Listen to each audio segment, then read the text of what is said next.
দিব্যত্রয়ী চ্যানেলে আপনাদের সকলকে স্বাগত।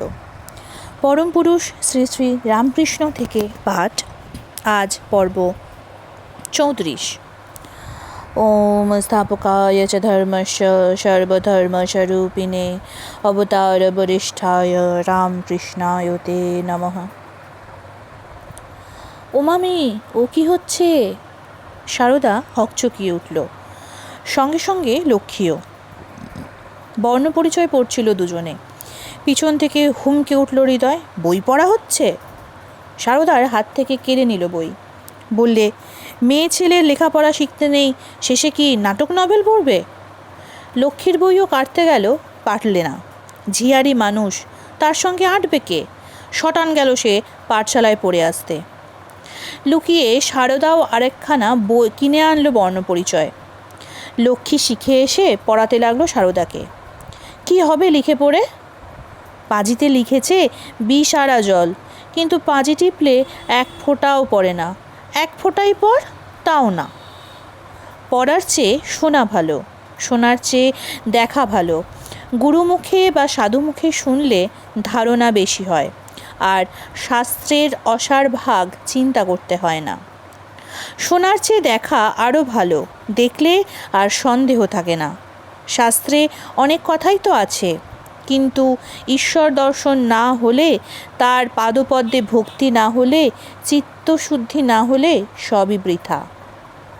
তোতাপুরী বলে গিয়েছিল, স্ত্রীকে কাছে কাছে রাখবি। স্ত্রীকে কাছে রেখেও যার ত্যাগ, বৈরাগ্য, বিবেক, বিজ্ঞান অক্ষুণ্ণ থাকে, সেই আসল ব্রহ্মজ্ঞ। সারদাকে কাছে ডেকে নিল রামকৃষ্ণ, শোনাতে লাগলো ঈশ্বরের কথা। চাঁদ মামা সকল শিশুর মামা, তেমনি ঈশ্বর সকলের আপনার। তুমি ডাকো তো, তোমাকেও তিনি দেখা দেবেন। কাছে বসিয়ে স্নেহস্বরে বলছে রামকৃষ্ণ।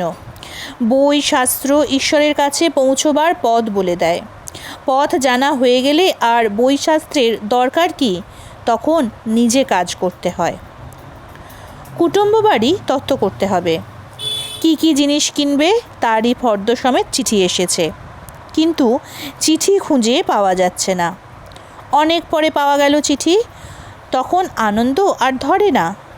দেখ দেখ কি লিখেছে চিঠিতে, কি পাঠাতে হবে? 5 সের সন্দেশ আর একখানা কাপড়, বাস হয়ে গেল। এখন আর চিঠির কি দরকার? উড়েই যাক বা পুড়েই যাক, কিছু আসে যায় না। আসল খবর জানা হয়ে গিয়েছে। চিঠির ততক্ষণই দরকার যতক্ষণ তত্ত্বের খবরটুকু জানা যায়নি। জানার পর শুধু পাবার চেষ্টা। কৃপা হলেই পাবে, কিন্তু কৃপা পাবে কি করে? কৃ আর পা দুয়ে মিলে কৃপা, করলেই পাবে। সুতরাং কাজ করো, কর্তব্য করো। শরীরং কেবলং কর্ম। তুমি হবে আমার বিদ্যারূপিণী স্ত্রী, সারদাকে বললে রামকৃষ্ণ। বিদ্যারূপিণী স্ত্রী ভগবানের দিকে নিয়ে যায়, আর অবিদ্যারূপিণী স্ত্রী ঈশ্বরকে ভুলিয়ে দেয়, সংসারে ডুবিয়ে রাখে। বিদ্যার সংসারে স্বামী স্ত্রী দুজনেই ঈশ্বরের ভক্ত। ঈশ্বরই তাদের একমাত্র আপনার লোক, অনন্তকালের আপনার। তারা পাণ্ডবদের মতো, সুখ হোক দুঃখ হোক কখনো তাকে ভোলে না। কিন্তু অবিদ্যাতে যদি অজ্ঞান, তবে ঈশ্বর অবিদ্যা করেছেন কেন? তার লীলা। মন্দটি না থাকলে ভালোটি বুঝবে কি করে?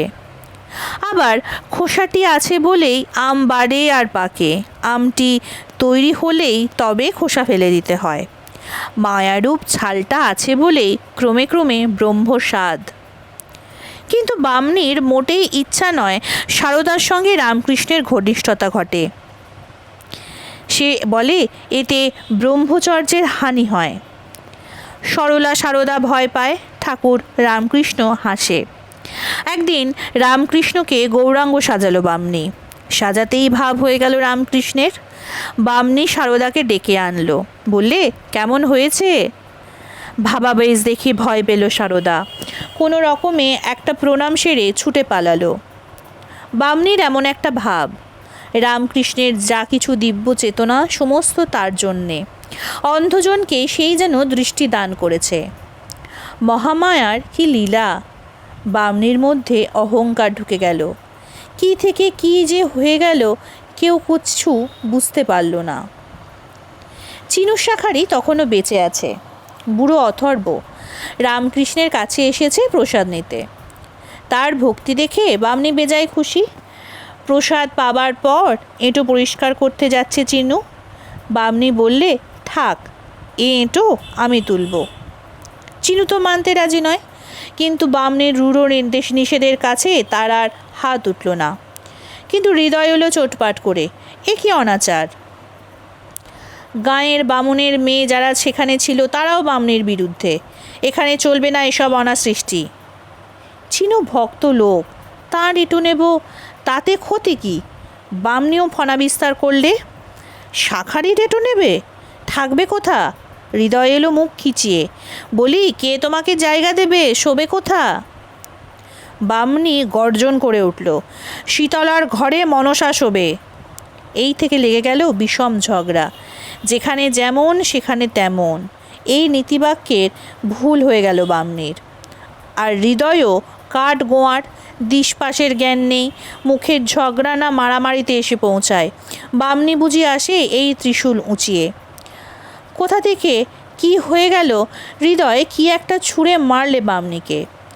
জোরে ছুটে এসে লাগলো ঠিক কানের কাছাকাছি, রক্ত পড়তে লাগলো। কাঁদতে বসলো বামনি। রামকৃষ্ণ কাতর হয়ে পড়ল। ওরে হৃদু, তুই কেন এমন করলি? ওরে, ও যে ভক্তিমতী যশোদা, এমন হলে যে লোক জড়ো হবে, কেলেঙ্কারি হবে। এখন উপায় কি? রামকৃষ্ণই ঠিক করলো উপায়। বামনিকে ভাব দিয়ে দিলে, ভয় পাবার ভাব।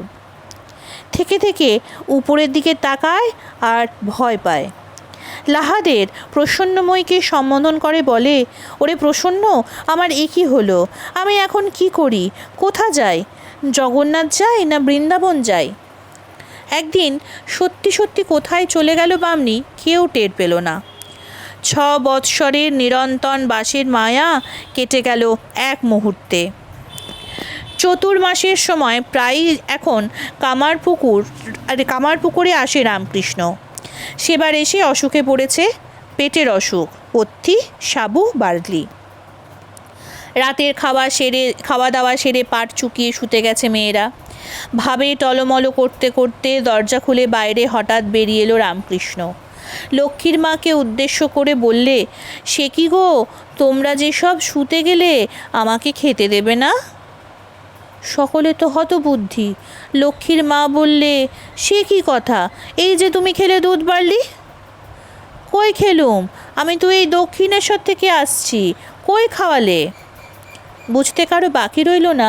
ভাবাবেশ হয়েছে রামকৃষ্ণের, কিন্তু উপায়? ঘরে তো কিছুই তেমন খাবার নেই, কি দেব এই পেটরোগা মানুষকে? ঘরে তো তেমন কিছু নেই, শুধু মুড়ি আছে, বললে লক্ষ্মীর মা। তা খাবে মুড়ি? তাই দুটি খাও না, পেটের অসুখ করবে না তাতে। থালায় করে মুড়ি আনলো, কিন্তু মুখ ফিরিয়ে রইল রামকৃষ্ণ। বললে, শুধু মুড়ি আমি খাবো না। কিন্তু ঘরে আর কিছু নেই যে, তোমার এই পেটের অসুখে অন্য কিছুই আর কি দেওয়া যায়? দোকান পসার এখন বন্ধ, সাধ্য নেই সাবু বার্লি কিনে এনে তোমাকে এখন জাল দিয়ে দিই। ও আমি খাবো না, অভিমানে মুখ ভার করে রইল রামকৃষ্ণ। ভাইপো রামলালকে তখন বেরুতে হলো বাজারে। ঝাঁপ ফেলে ঘুমিয়ে পড়েছে দোকানি, ডাকাডাকি করে তার ঘুম ভাঙালে। মিষ্টি কিনলে 1 সের। বাড়িতে এসে মুড়ির থালার পাশে নামিয়ে রাখলো মিষ্টির হাঁড়ি। রামকৃষ্ণের চোখ উজ্জ্বল হয়ে উঠল। বললে, আরও 2টো মুড়ি দাও। থালায় আরও মুড়ি ঢেলে দিলে লক্ষ্মীর মা। আনন্দে খেতে লাগলো রামকৃষ্ণ। কি সর্বনাশ যে হবে কল্পনা করতেই ভয় পেল সকলে। মাসের অর্ধেক দিন সাবু বার্লি খেয়ে যে কোনো মতে বেঁচে আছে, তারই রাক্ষসে খাওয়া এত রাত্রে পেটের এই অবস্থায়, ডাক্তার বুদ্ধিতে আর কুলোবে না। ভয়ে ভয়ে রাত কাটালো সারদা, সঙ্গে সঙ্গে লক্ষ্মীর মা। কিন্তু পরদিন দিব্যি সুস্থ আছে রামকৃষ্ণ। দেহে কোনো রোগ উদ্বেগ নেই। তার দেহে বসে ওই খাওয়া কে খেয়েছে কে বলবে?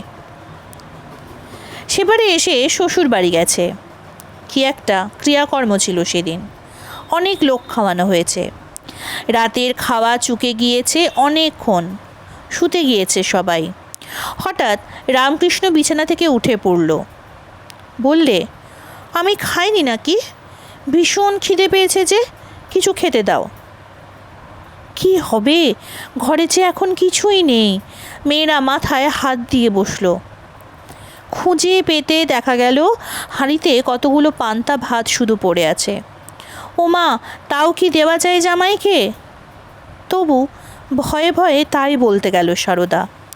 বললে, হাঁড়িতে পান্তা ভাত ছাড়া আর কিছু নেই। তাই নিয়ে এসো, হুঙ্কার ছাড়ল রামকৃষ্ণ। তবু কুণ্ঠা যায় না সারদার। বললে, সঙ্গে যে আর কোনো তরকারি নেই? আছে। রামকৃষ্ণ আবার গর্জন করল।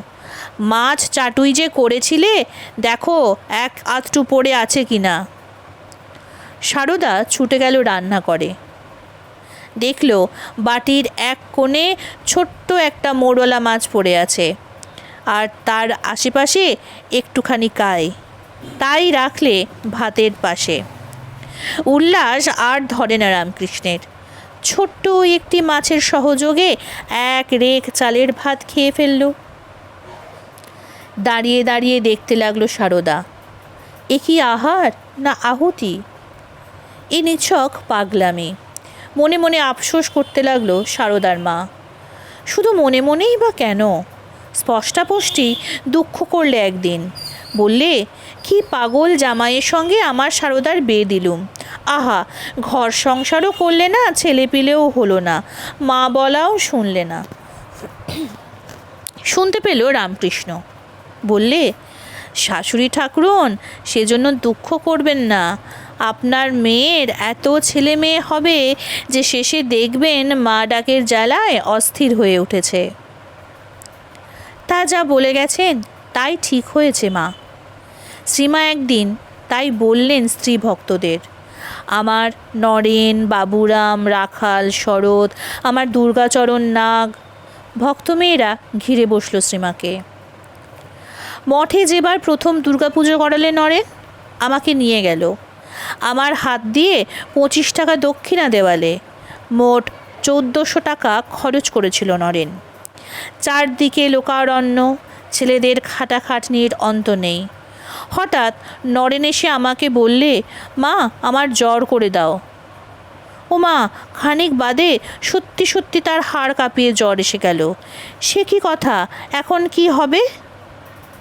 সেধে জ্বর নিলুম মা। ছেলেগুলো প্রাণপণে খাটছে বটে, তবু কখন কি ভুলচুক করে বসবে আর আমি রেগে উঠে কখন থাপ্পড় মেরে বসবো ঠিক নেই। তাই ভাবলুম, কাজ কি, থাকি কিছুক্ষণ জ্বরে পড়ে। কাজকর্ম চুকে আসতেই বললুম, ও নরেন, এখন তাহলে ওঠো। হ্যাঁ মা, এই উঠলুম আর কি। ঝটকা মেরে যেমন তেমনই উঠে বসলো নরেন। ওম নিরঞ্জনং নিত্যমনন্তরূপং ভক্তানুকম্পাধৃত বিগ্রহং বৈ ঈশাবতারং পরমেশমিড্ডং তং রামকৃষ্ণং শিরসা নমামি। আজকের পর্ব এখানেই শেষ হলো।